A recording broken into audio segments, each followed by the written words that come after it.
birthday. We up 21 in the fourth. He said he tied it up with 7 minutes remaining. So the start of the quarter, to remind you, it was 21-0 to start the quarter. 7 minutes, he said, with 7 minutes remaining, they scored it. They tied it up. So my man was 33. Cooking like this. You know what I would do for this type of success? This type of success right here is what I'm looking for. The way that we live is not for everybody.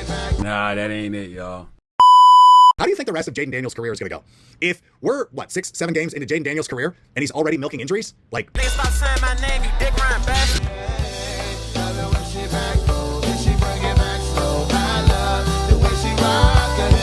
I love the way she move it, shake it on me. When she cry for him, and Shawty is the winner. You can tell that Shawty's no beginner, she's confident.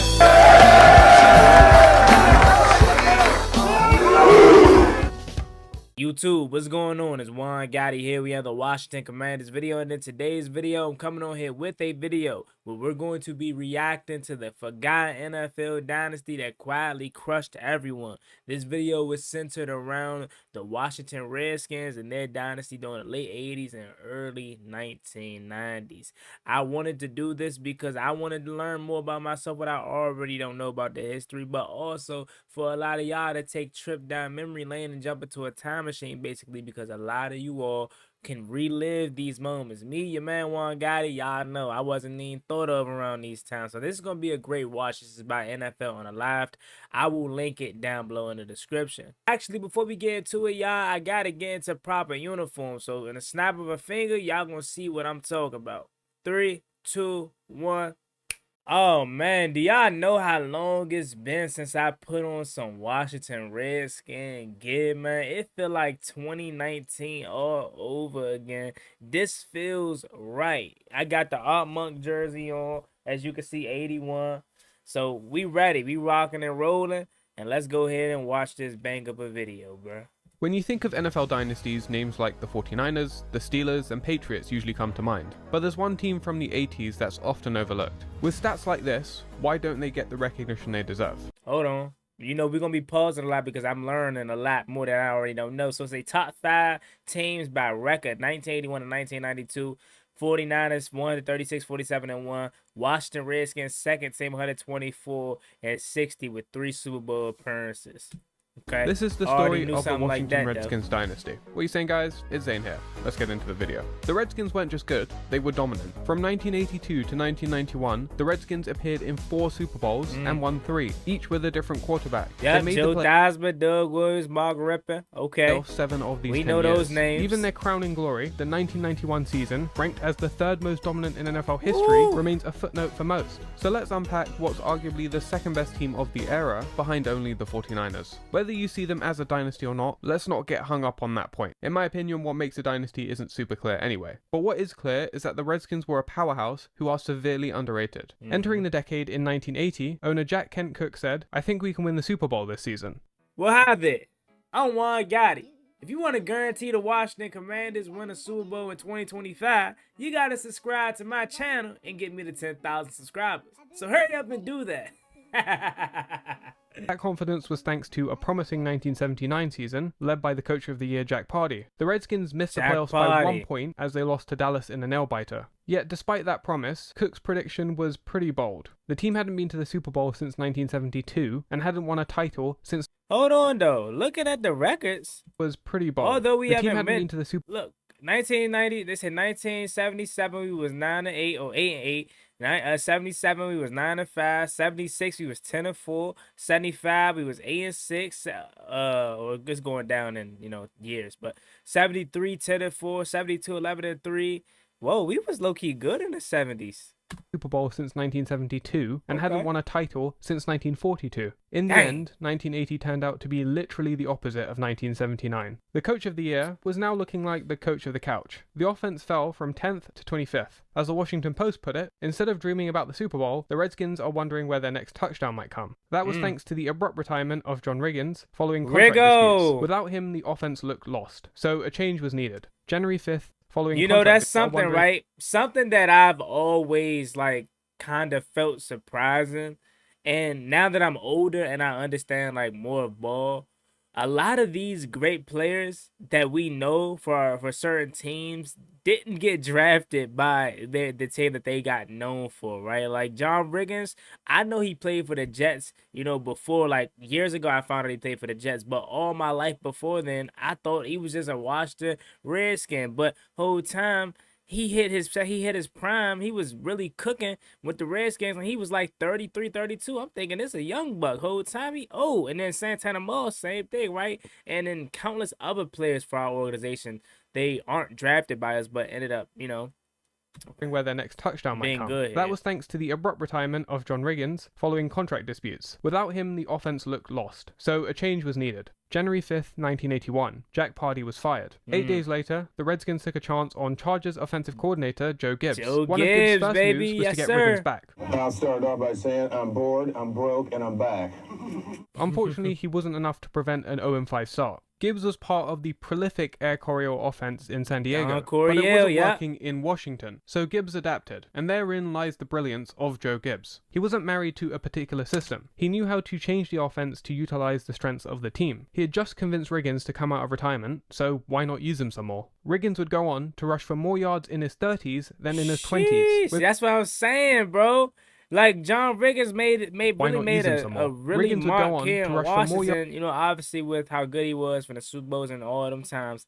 I'm thinking this is what John Riggins, this is who he really is. Whole time he was really a Jet, and when he was rushing for us all them great years, he was 30 to 36 years. Bro, my man was 33, cooking like this. It's crazy. Yards in his 30s than in his 20s. With some adjustments, the team managed to turn it around, winning 8 of the last 11 games. The 5,600 yards of total offense was the highest ever for a Redskins team. The times, they are a-changin'. 1982 would be turbulent, though. In Week 1, facing the Eagles, the Redskins limped into the fourth quarter, down 27-14. But 17 unanswered points made this a game. One of the eventual stars of the season, kicker Mark Mosley, booted a 48-yard field goal to send it to overtime, MVP. where he proceeded to kick the game winner. The following week, John Riggins rushed for 136 yards as the Redskins cruised to a 2-0 record. But then, the players went on strike, which put the season on hold from September 21st to November 17th, 1982. Despite that disruption, it had little effect on the team. Quarterback Joe Theismann got a Pro Bowl nod and threw for over 2,000 yards. Charlie Brown led the team with 8 touchdowns, which was second in the NFL, and Art Monk amassed 447 yards. Nothing special. Charlie Brown, Art Monk, you see the jersey. I got it on right now.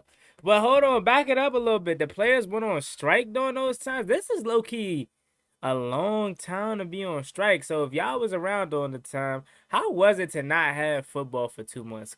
I guess my closest thing would probably be the NBA lockout years ago or COVID, right? That when we ain't had no sports, that's probably what it really felt like. But she's going on strike. To November 17th, 1982. Despite that disruption, it had little effect on the team. Quarterback Joe Theismann got a Pro Bowl nod and threw for over 2,000 yards. Charlie Brown led the team with 8 touchdowns, which was second in the NFL, and Art Monk amassed 447 yards. Nothing special, but he would emerge as a Hall of Fame piece as the years went on. On the ground, John Riggins improved from 47 yards per game to 69 yards per game, in large part thanks to his offensive line, nicknamed the Hogs. While the Hogs were still young at this point, they were already formidable. Lord, Joe Jacoby, Russ Grimm, Jeff Bostic, Mark Mosley, George Stark. I know this brought back memories for a lot of y'all.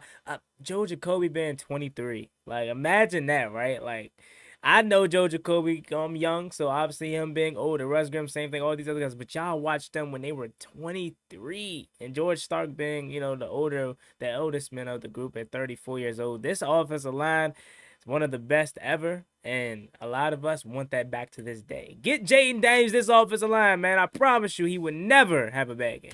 All of this helped the Redskins finish off the remainder of their games 6-1. But the strangest thing to happen this season wasn't the strike. Kicker Mark Mosley, who made a record 23 consecutive field goals, became the first and likely only kicker ever to win MVP. While the offense would get their credit as the years went on, be that the Hogs, Diesel, the Posse, the defense that ranked number 1 that season should not be forgotten. So I do want to say that that's something that I learned just now. I always knew Mark Mosley won league MVP, but I never took a second to actually think, like, how did it happen? I just thought, man, that's just how they did it back in the day. Like, even kickers was able to get MVP. But Apparently, obviously, due to the strike and due to the shortened season, he was probably the most valuable player. So that's how he got it. And that's very interesting. The Redskins. And look at that. Would you look at that?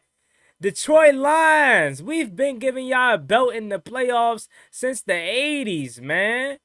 And that's very special because go check out the last episode of the Burgundy Breakdown. You had a Lions fan trying to troll us.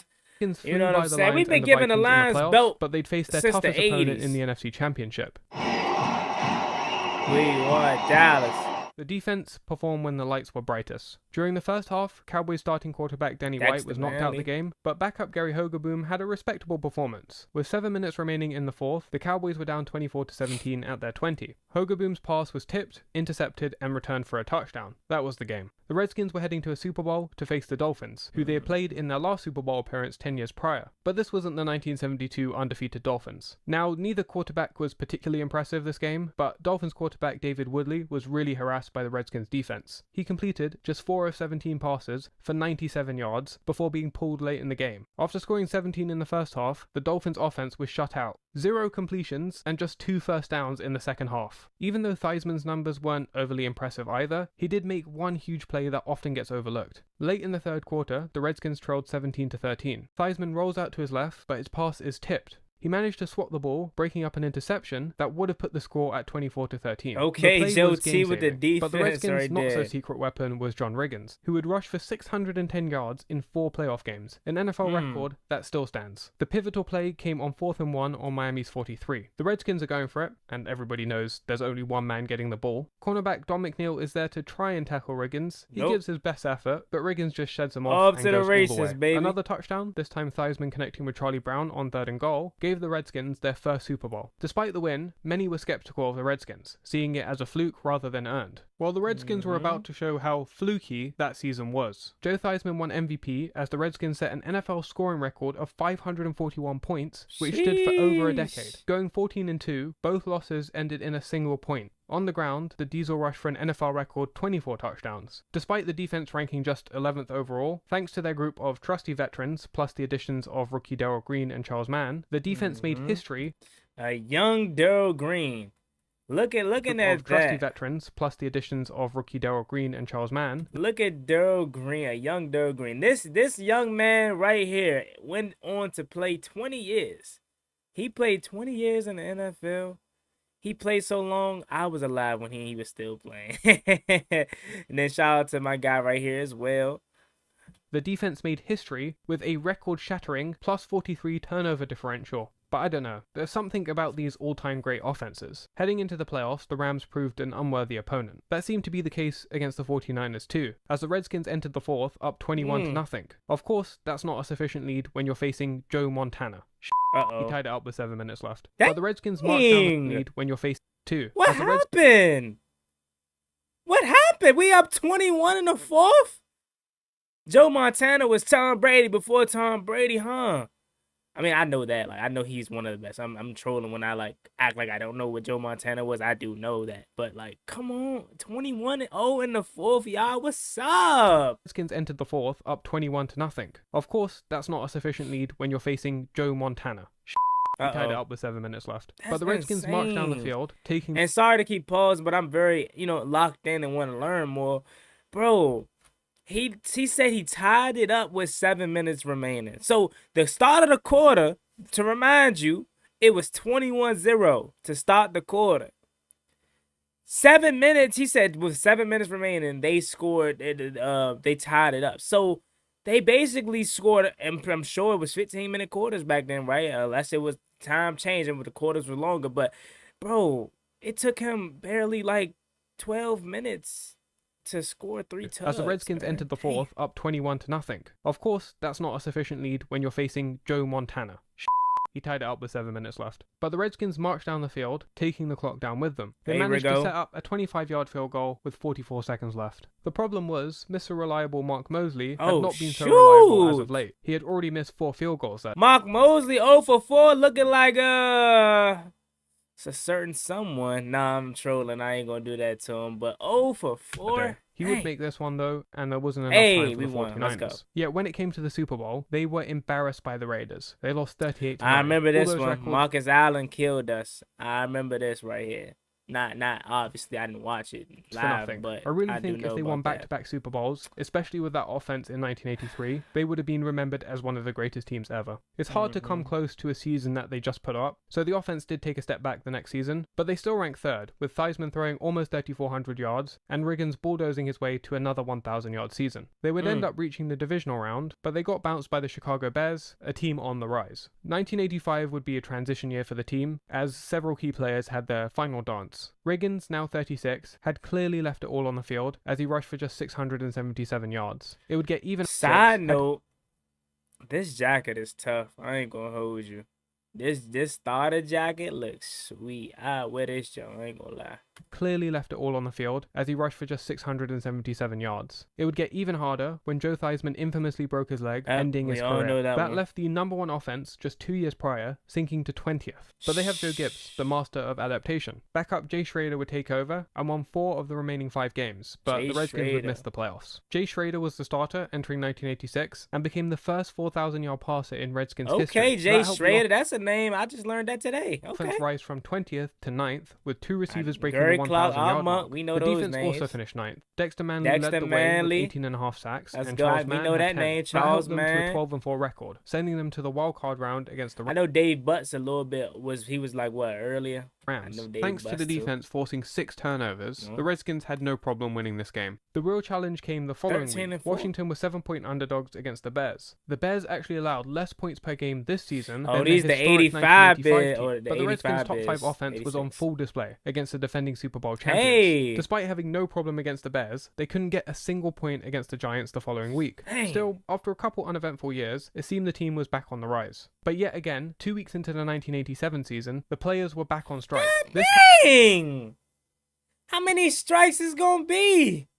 I know y'all are going to enlighten me in the comment section, man. Money, obviously, is the reason why they kept going on strike. But 2 weeks into the 1987 season, the players were back on strike. This time, the NFL wasn't cancelling half the season, though. After 1 week off, teams began signing replacement players. The Redskins had already contacted players who had been cut the final week of preseason, hoping to sign them if the players did strike. Those replacement players helped the Redskins go 3-0, which was huge in gaining home field advantage come playoff time. The most impressive win from the replacements came against the Cowboys, who had several starters, including Tony Dorsett and Randy White, who crossed the picket line. But the highlight this season was probably the quarterback controversy. Jay Schrader and backup Doug Williams had been playing hot potato with the starting role all year. It came down to the final game of the season. Williams was subbed in the second half. He proceeded to throw 2 touchdowns and lead the Redskins on a game-winning field goal drive in overtime. That performance secured his role as the starter for the postseason. But Williams was 0-2 as a starter. How would he fare starting in the highest stake game of his career? Yeah, fine. The best play of the game actually came on a kick return, as Darryl Green took it 50 yards while injuring his rib on the play. On to Minnesota. Williams didn't have a great game. He went 9 of 26 for 119 yards. However, the biggest play came when Minnesota went for it on 4th and 4 in the red zone. With Gibbs on his knees, all he could do was pray. Here's the call on 4th down and 4 for the Redskins 6. They send Leo in motion 2 to the right. Back to throw. Wade Wilson looks. Throws under coverage. Ball knocked loose. Dale Nelson hit it. Knocked loose. Good D.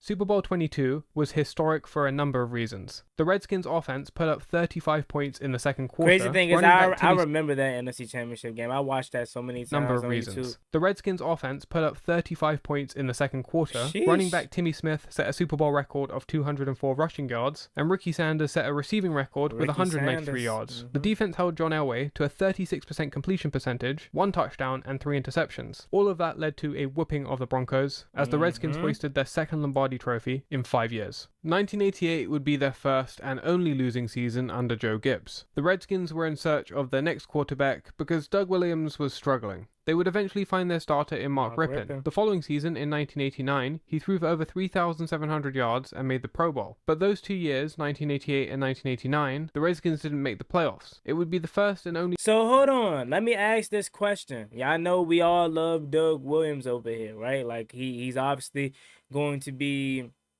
glorified in Washington legacy forever. But his tenure wasn't that long here. That Super Bowl was the biggest moment of really his tenure here. And other than that, he really wasn't that good, or he was really a backup before that moment for real.